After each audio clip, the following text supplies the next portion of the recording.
Madame, Monsieur, bonsoir, soyez les bienvenus dans cette nouvelle page d'information sur la première destruction de cultures illégales ce matin à la forêt de Majimbini à Vaïbé. L'ONF et les militaires de la gendarmerie étaient sur les lieux pour procéder à cette opération, une action qui entre dans le cadre de la lutte contre le défrichement illicite et afin de protéger l'environnement. Nous parlerons du sort de la Smart au port de Longoni. Une réunion s'est déroulée en préfecture ce matin avec le département et différents soutiens de la société. Et face à la menace de licenciement, des engagements ont été pris par les autorités pour maintenir l'entreprise sur le site. Et puis du rififi entre le collectif des citoyens de Mayotte et les avocats. Une guéguerre née suite à la décision du tribunal administratif au sujet des étrangers expulsés du terrain Bacholo à Kaweni. C'est une vidéo de l'avocate des expulsés qui a mis le feu aux poudres. Elle fait aujourd'hui l'objet de plusieurs menaces. Les détails de cette polémique dans ce journal. La lutte contre les cultures illégales au cœur de préoccupations des autorités. Office national des forêts et gendarmerie ont procédé ce matin à leur destruction sur les hauteurs de Vaïbé. Plusieurs hectares de plantations ont été arrachés. Sur place, Anastasia Laguera, Daniel Abdou. Comme chaque semaine, les agents de l'Office national des forêts s'enfoncent dans les bois pour procéder à la destruction de cultures illégales, machette à la main. Pour sécuriser cette action, ils sont accompagnés de 12 gendarmes et ce jeudi, c'est dans la forêt de Majimbini qu'ils opèrent conjointement. Pour atteindre cette forêt publique depuis Vaïbé, il faut compter 1h30 de marche. Un long trajet semé d'embûches que les squatteurs n'hésitent pas à emprunter pour planter clandestinement des fruits et légumes. En novembre dernier, les employés de l'ONF étaient déjà sur ces lieux pour arracher des oranges et aujourd'hui, surprise. On voit que la personne est revenue planter des maniocs. On est obligé d'abord d'arracher encore les maniocs avant de continuer les autres parcelles. Depuis ces hauteurs, le paysage est époustouflant, mais tout aussi désolant. Quand les arbres ne sont pas abattus, leur écorce est enlevée pour les faire mourir plus vite. D'autres portent les stigmates d'un début d'incendie. C'est assez grave parce qu'on est dans une forêt, la forêt de Majimbini, qui est très riche. On a autour de nous plein d'espèces qui sont vraiment propres à Mayotte, des espèces endémiques, parfois qui n'existent qu'à Mayotte. Et donc on perd aussi la fonction des arbres qui était de retenir le sol. Et donc là, on a un grand risque à ce que le terrain, le sol glisse vers les ravines et qu'il y ait des éboulements de terrain. Et d'ici quelques années, on peut même se retrouver dans un cas de figure comme sur un Padza, quoi. Et comme à chaque visite, les auteurs des faits se sont miraculeusement volatilisés. Si auparavant, ce genre d'action n'était pas effectué de manière continue et solidaire, la préfecture promet qu'aucun défrichement illicite ne sera toléré désormais. Nous sommes dans un programme de plusieurs missions. Je peux même vous dire qu'il va s'agir de plus d'une dizaine de missions dans la forêt de Majimbini. Ces cultures ont été recensées par hélicoptère, par drone, par des agents à pied. Elles ont été mesurées afin de savoir si elles étaient bien dans la forêt domaniale de Majimbini. Et ensuite, le préfet réunit l'ensemble des agents et des services des forces de l'ordre et convient des missions à effectuer. En tout, ce sont 4 hectares de cultures illégales qui ont été détruits par les employés de l'ONF aujourd'hui. Mais combien sont encore menacés à Mayotte? Sur l'île, cette pratique reste un véritable fléau menaçant la biodiversité. À noter que le défrichement sans autorisation peut coûter jusqu'à 450 € le mètre carré détruit. Des destructions qui se poursuivront jusqu'au mois de mai prochain. Cette question maintenant, la Smart pourra-t-elle se remettre debout? Voilà l'enjeu d'une réunion organisée ce matin en préfecture avec le département, les femmes leaders et les syndicats. Plusieurs engagements ont été pris afin de permettre à la société de maintenir son activité au port de Longoni. Fahar Housseni, Yasmine Jafar. Ils reviennent d'une réunion de la dernière chance, il faut sauver la Smart. La société est en redressement judiciaire, 138 personnes risquent le licenciement. Toujours fidèles aux salariés de la Smart, les femmes leaders s'en mêlent. Nous ne voudrions pas voir nos frères, nos enfants être licenciés. On a discuté, on a donné les propositions, c'est beaucoup, on ne peut pas tout vous dire. Par contre, on a eu la confirmation du préfet et du président de conseil départemental comme quoi ils vont faire de la sorte que la Smart ne soit pas éliminée. Non, la Smart ne disparaîtra pas, du moins c'est l'engagement pris par la préfecture et le département. Parmi les promesses annoncées, l'autorisation pour la société d'accounage de rester au port de Longoni pour une durée indéterminée et l'intervention auprès de CMA-CGM pour confier un volume d'activité suffisant à la Smart pour un maintien à l'équilibre. Plus serein, je dirais, parce que ça a été une réunion très, je dirais, instructif et honnête. Ça se lisait dans les yeux ou dans le visage des deux représentants, tels que le président du conseil départemental et le préfet. On a toujours été là pour les employés de la Smart et l'ensemble des employés aujourd'hui qui travaillent au port. On est là pour maintenir l'activité, pour maintenir tous ceux qui existent au port aujourd'hui et qui travaillent au port doivent continuer à travailler. Donc le port est là pour tout le monde. C'est un service public, donc chacun a sa place. Dans le cadre du plan de redressement, 42 salariés devaient être licenciés au 31 décembre 2018. L'heure est à la survie. Les espoirs reposent désormais sur la concrétisation des engagements du département et de l'État. En cas de non-respect, les femmes leaders préviennent. Vous savez très bien que nous, on est des militaires, on ne s'arrête pas. On reviendra peut-être, on fera autre chose, peut-être il y aura un blocus. Mais on ne peut pas admettre qu'une entreprise qui emploie plusieurs salariés soit tuée comme ça au bénéfice d'autres personnes. Social, depuis ce mois de janvier 2019, seule la Caisse de sécurité sociale gère toutes les étapes des bénéficiaires du RSA. Le conseil départemental a passé la main sur ses attributions, une recentralisation du service à la population qui arrange les allocataires. Hakim Ali Saïd, Youssouf Ahmed Matoir. C'est la Caisse de sécurité sociale de Mayotte qui gère désormais toutes les différentes étapes qui s'imposent aux bénéficiaires du revenu de solidarité, le RSA. Décision qui n'est pas pour déplaire à Madi Bouanali Abdoulatif. Originaire de Djoumonier dans le nord de l'île, il a dû faire le déplacement en famille dans le chef-lieu pour son premier rendez-vous. Avec la nouvelle réforme, les allocataires seront désormais accueillis dans toutes les antennes sécurité sociale de l'île. C'est une bonne chose que les gens du Nord ne soient plus obligés de venir ici, que ceux du Sud obtiennent aussi leur agence pour que les embouteillages diminuent sur Mamoudzou. La recentralisation des dossiers à la CSSM, tout en délocalisant leur traitement à travers toute l'île, c'est l'objectif premier de cette réforme. Nous avons formé nos agents pour qu'ils puissent accueillir aussi bien pour la maladie, pour la retraite, mais aussi pour la famille, dont le RSA. Mayotte compte quelques 5000 bénéficiaires du RSA. Le montant de l'allocation est ici 50% inférieur à la France hexagonale, 242 € pour une personne seule, sans enfant. Éducation, les enseignants à Mayotte ont répondu à l'appel national en manifestant ce matin dans les rues de Mamoudzou, alors que les revendications nationales portaient sur la revalorisation salariale, le retrait de la réforme des lycées ou encore l'abandon du projet du service national universel. Les professeurs locaux ont voulu une fois de plus tirer la sonnette d'alarme sur la surcharge des classes et le manque de recrutement auquel ils font face. Anastasia Laguera à Toumani Simba. La mobilisation avait une valeur de test réussi pour les participants. À Mayotte, ils étaient près de 200 à se joindre au mouvement national. Un rassemblement d'autant plus important sur un territoire où la surcharge des classes et le manque d'enseignants reste alarmant. En août dernier, la barre symbolique des 100 000 élèves a été franchie, alors que près de 400 classes manquent encore sur l'île dans le premier degré et que le taux de contractuels représente plus de 40%. Pour les syndicats et les enseignants, tout reste à faire. Les engagements ne sont pas tenus par rapport aux créations de postes. Par rapport aux moyens, on voit bien que pour la rentrée prochaine, ce qui est annoncé ne correspond absolument pas à ce qui avait été dit. On voit bien qu'il n'y a rien, il n'y a aucune annonce sur les titularisations par exemple, le contractuel, et qu'au niveau de l'attractivité, ça se dégrade encore pour les titulaires, puisqu'aujourd'hui, il y a des personnels comme les néo-titulaires à qui on avait promis des indemnités, qui sont venus avec ces engagements-là et à qui aujourd'hui on les refuse. Par principe et comme à chaque mouvement national, les syndicats ont été reçus par le secrétaire général du vice-rectorat.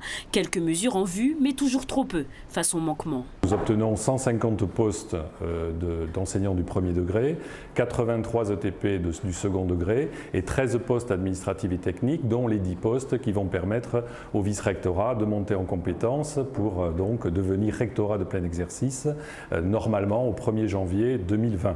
Les enseignants comptent se joindre à la grève générale lancée par la CGT le 5 février. Ils promettent des actions et une mobilisation encore plus importante.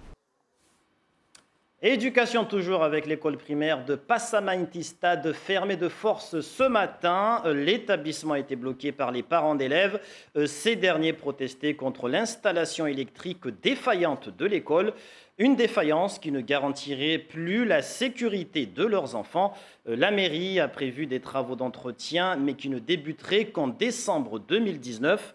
Trop loin, selon les parents, qui promettent que l'école restera fermée tant que l'entretien ne sera pas fait rapidement.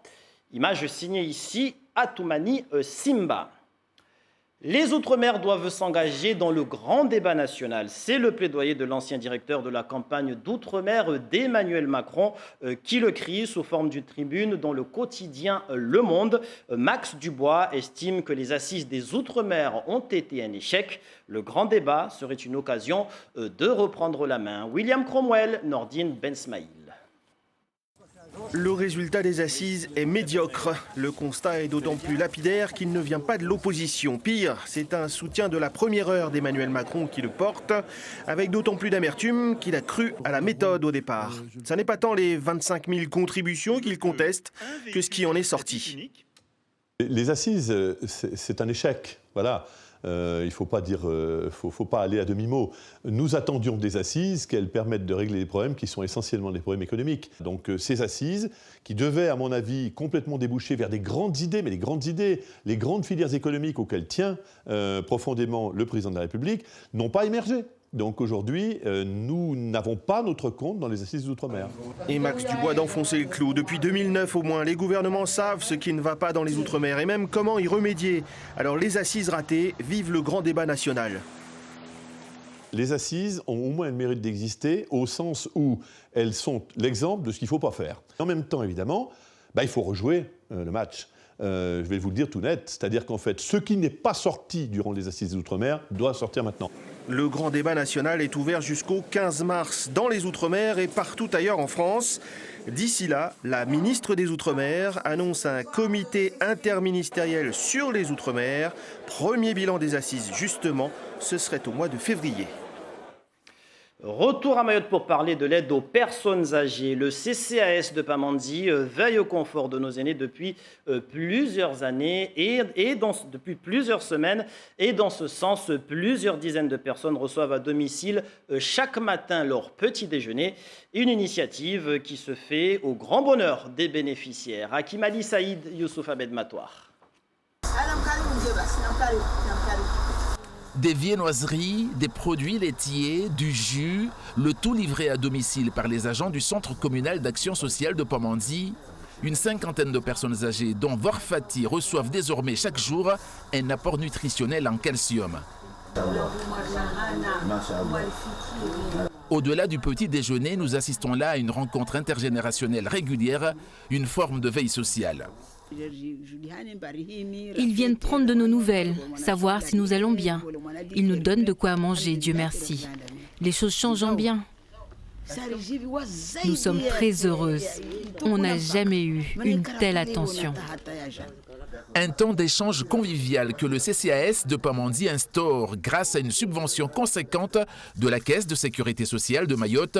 Le département manque cruellement de structures d'accueil des personnes âgées. On essaye, via les associations des personnes âgées, d'organiser des rencontres, des ateliers intergénérationnels pour faire sortir les personnes âgées. Pour Pamandzi, en attendant justement de lancer de trouver une solution, on a mis en place ce portage de repas, mais on a un projet d'ouvrir un accueil de jour pour les personnes âgées. Un petit déjeuner tous les jours ouvrables de la semaine et bientôt un repas chaud à midi. Les bénéficiaires de cette aide aux personnes âgées savourent ces rencontres nutritionnelles. Certains restaurateurs de la place ont trouvé là aussi une occasion de mettre du beurre dans les épinards. Du sport avec du handball, l'équipe de France s'est inclinée hier soir 23-20 contre la Croatie.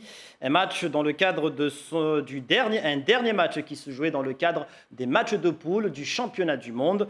Déjà qualifié, le prochain match des Bleus aura lieu demain à Hambourg en Allemagne face au Danemark. Résumé de la rencontre avec Ismail Mohamed Ali et Eric Sintas. La France ne terminera pas invaincue dans ce tour principal. Plus emprunté, les Bleus s'inclinent 23 buts à 20 face à la Croatie. Il vaut mieux dire que s'il y avait un joker à prendre, c'était aujourd'hui. Et peut-être que l'avenir nous dira si la défaite d'aujourd'hui était anecdotique ou pas.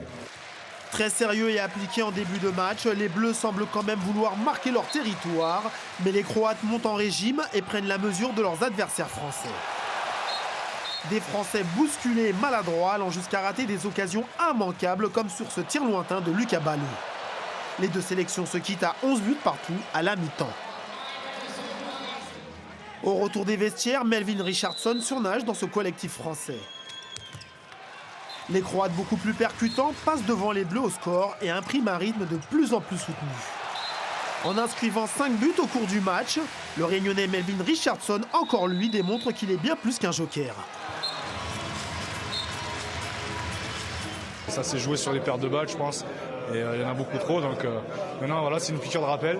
Il va falloir que vite se remettre dedans parce que les choses sérieuses commencent pour la suite.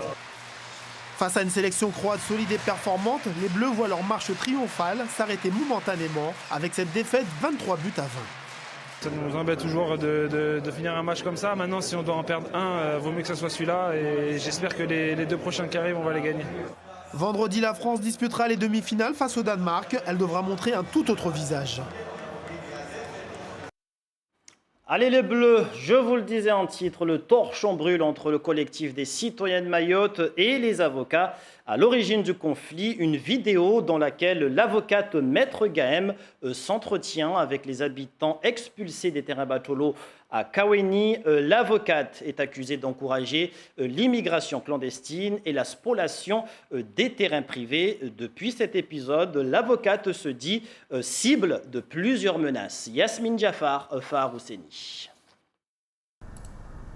Dans cette vidéo, l'avocate Marjane Gahem explique aux expulsés des terrains Bacholo leurs droits suite à la démolition de leurs habitats.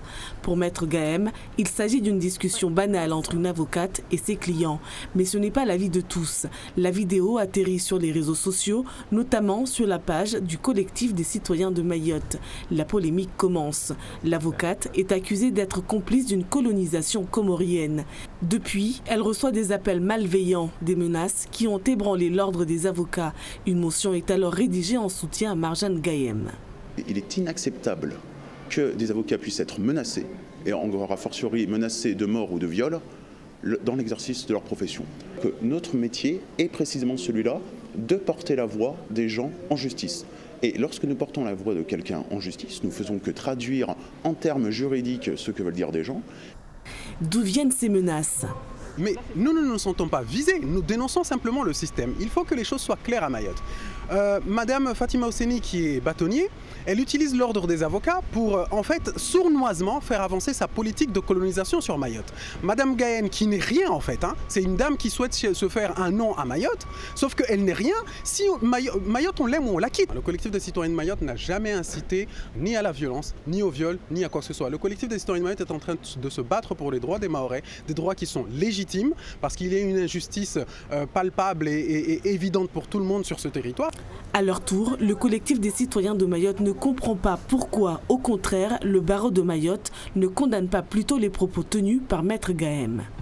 Elle-même, elle est militante du Gisti pro-comorienne. Elle s'est illustrée par une vidéo que le collectif des citoyens de Mayotte a publiée où elle intervenait sur l'affaire de la famille Bacholo, où elle encourageait les immigrés à poursuivre leur invasion, où elle se promettait d'être riche avec les immigrés sur le dos du contribuable français. Aux commentaires que nous condamnons, je rappelle qu'un avocat qui annonce un délibéré n'est nullement militant. C'est un avocat qui fait son travail d'avocat, à savoir annoncer un délibéré. Vous ne pouvez pas dire qu'il s'agit d'une action militante. L'affaire Gahem divise même au sein du barreau. Certains avocats murmurent que leur consoeur doit prendre ses responsabilités. Cette polémique ne serait que le résultat de ses positions jugées politiques. Quoi qu'il en soit, l'ordre des avocats a saisi le procureur. Une enquête est ouverte pour retrouver les auteurs des menaces de viol et de mort à l'encontre de Marjane Gahem. Et voilà qui met un terme à cette édition. Mais avant de se quitter, je vous rappelle le titre principal que nous avons développé dans ce journal. Et c'est cette destruction de culture illégale sur les hauteurs de Vaïbé à la forêt de Majimbini qui a été opérée ce matin. Une opération menée par les agents de l'Office national des forêts, accompagnée de 12 gendarmes. 4 hectares de culture illégale ont été détruites ce matin. La préfecture promet qu'aucun défrichement illicite ne sera désormais toléré sur le territoire. Plusieurs autres opérations de ce genre sont prévues par les forces de l'ordre prochainement afin de mettre un terme à ce fléau. Merci pour toute votre fidélité accordée à notre journal. Sachez que vous pourrez retrouver dès à présent ces informations sur notre site La Première, sur notre page Facebook ainsi que sur YouTube. Dans un instant, le journal à Maoré que j'aurai le plaisir de vous présenter. Passez une très belle soirée sur La Première. On se retrouve demain à 13h pour le journal de la mi-journée. Bonne soirée.